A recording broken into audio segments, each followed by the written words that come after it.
Dahil sobrang dami nyo nag-request ng Sniper 155 versus Winner X kasi hindi natin to napagtapat nung ultimate underbone testing natin, di ito na, ginawa natin ng paraan. No need to explain na pareho yung factory stock setting, ibinalik natin sa mga factory stock setting. Ito, pinalitan na natin to ng gulong na IRC nung nakaraan, na stock size, and then yung Winner X natin, pinalitan din natin yan ng mags, stock sprocket, stock na gulong, stock na makina, stock ECU, all in all, factory stock setting yung mga motor na yan. Specs nung Sniper 155 natin, 4-stroke, 4-valve fuel-injected, single overhead cam with VVA, liquid-cooled, 17.9 horsepower and 14.4 Nm of torque, 6-speed manual transmission na may bigat na 119 kilograms, na mabibili mo sa halagang 125,900 yung standard and 145,900 naman yung R version. Specs naman ng Winner X natin, ito yung underdog talaga natin, 149.1cc, 4-stroke, 4 valves, DOHC, fuel-injected, liquid-cooled, 15.4 horsepower and 13.5 Nm of torque, 6-speed manual transmission na may bigat na 122 kilograms at mabibili mo sa halagang 123,900 yung standard, 129,900 yung ABS premium, and 131,900 naman itong nakikita nyo na ABS Racing. Sa specs, lamang na lamang to. Sa CC, horsepower and torque, on papers, lamang na lamang to. Ito naman ay underdog pero bumawi naman siya dun sa dual overhead cams na configuration ng valve train natin. Mas magaan din slightly itong Sniper, kaya very interesting talagang pagtapatin itong dalawa na to if you're going to decide kung anong bibilhin mo dyan sa dalawa and bias mo ang performance. Tingnan natin. Okay, sino mananalo? Sino mananalo? Dito sa underbound. Kahit alin naman akin eh. Sa tingin ko ngayon, baka Sniper. Kasi lakas nung horsepower nung kumpara dito. Winner X tayo, guys. Sa underbound, sa underbound. Kasi naka-winner ako. Kaya pala. Yan, si ano? So, Tingin mo. Ano eh, parang tingin ko sniper. bakit? Sniper? Kasi nagamit ko kanina eh, ibang humatak eh. O, ikaw, sa underbound. Sniper naman tayo, baka sabihin ibayad na naman Ay, ikaw. Honda. Okay, let's go. So ngayon guys, good thing no, kasi wala tayong kasabay. Sana matapos agad natin. Anyways, tapusin lang natin tong unfinished business between Sniper 155 and Winner X. Warm up lang muna kami.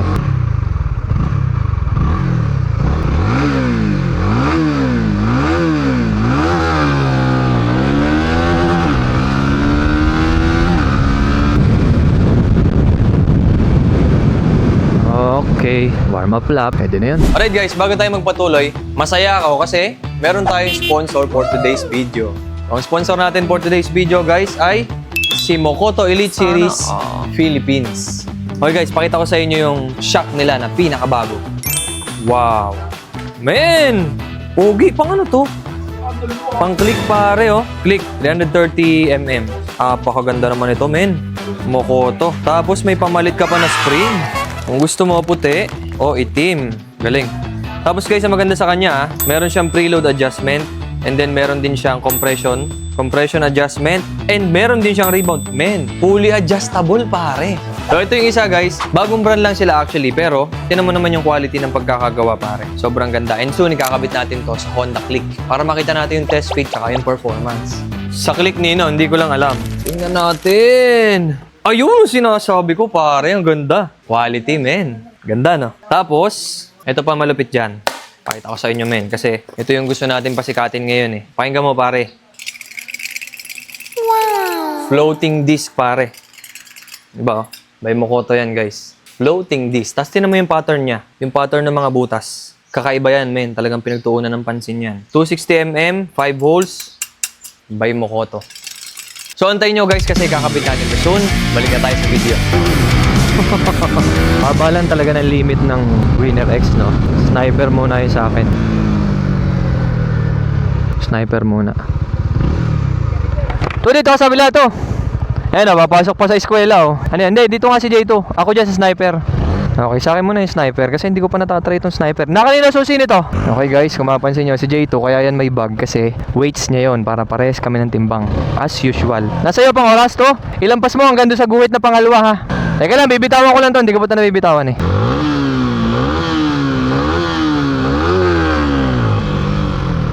Pwede na. Mas mataas ang limit na ito eh. Excited na ako dito guys. Testingin na natin to. Okay. Factory Stock Edition, Winner X versus Sniper. Okay.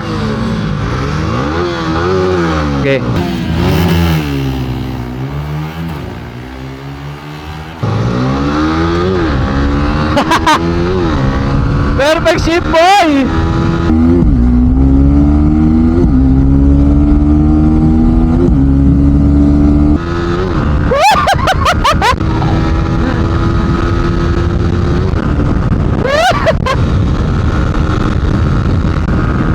Sniper!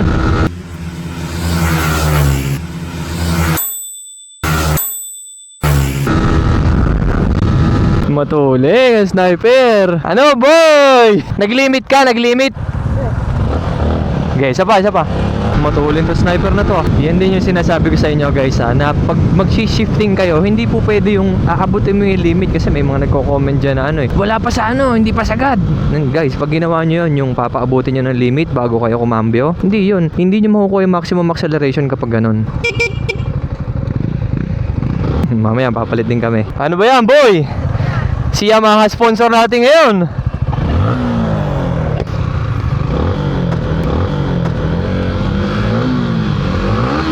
Okay, pwede na.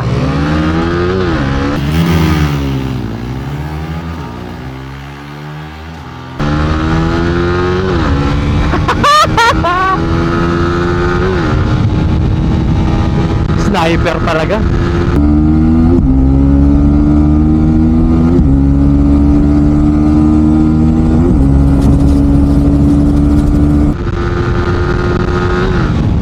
Maganda ang takbo ng sniper ngayon.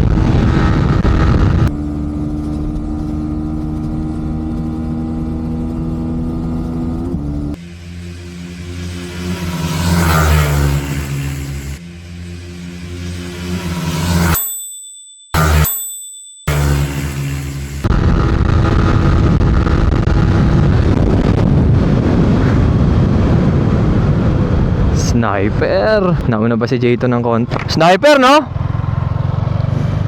Huwag kayong kakambyo ng ganito. Pakinggan nyo, ha? Tas tsaka lang kayo kakambyo kung kailan naglilimit. Huwag. Ang tamang pagkambyo, tip ko lang sa inyo, mga nasa around 10,000 something, mga ganyan. Bago mag-11, kumambyo na dapat kayo. Kasi once na maabot nyo yung limit, pag gumano na yun, tas kumambyo kayo, late na yun. Ang laking momentum na nun. Palit kami ni Jayto. Palit naman kami. Tingnan ko kung paano ako iwanin ng sniper. No, paano ba yan? Yamaha naman ang sponsor, no? Pakita ko sa inyong gulong, ha? 120/70 MBR 110, pare. Ang ganda ng hugis talaga, eh.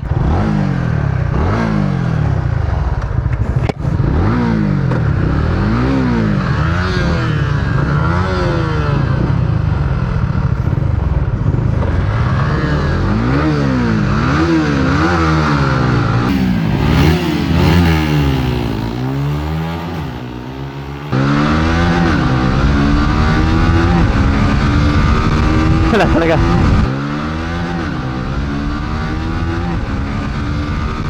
Wala talaga. Wala talaga yun.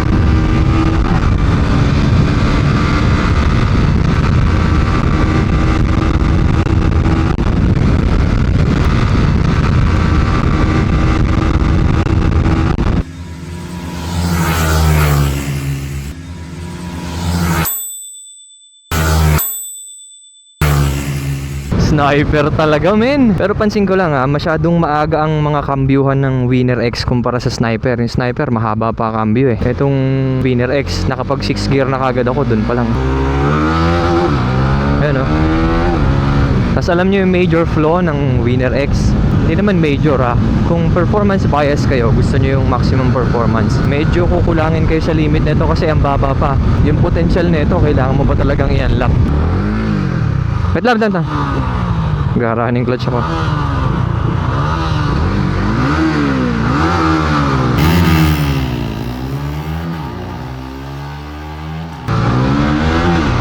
Perfect shape. Nakauna lang ako ng konti.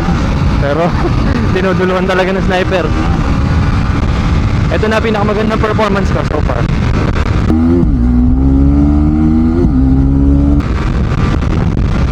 Pero ayan, malapit lang naman.